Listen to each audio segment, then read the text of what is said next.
Hey there, fixers. So today we're gonna reset the oil life on a 2015 Cadillac Escalade. So you wanna go to these buttons right here, right, left, and select, and you're gonna see the screen right there moving. So right now it's at, let's see, right now it's right there in the navigation.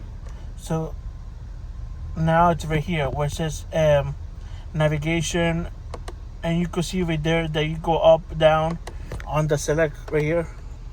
You go up or down, and you want to hit the the vehicle information icon, and then you're gonna put select,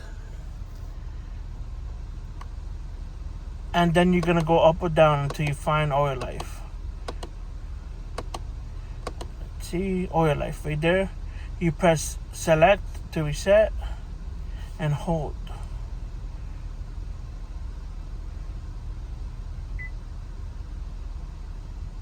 And there you go. That's how you do it. Like and subscribe. Thanks for watching.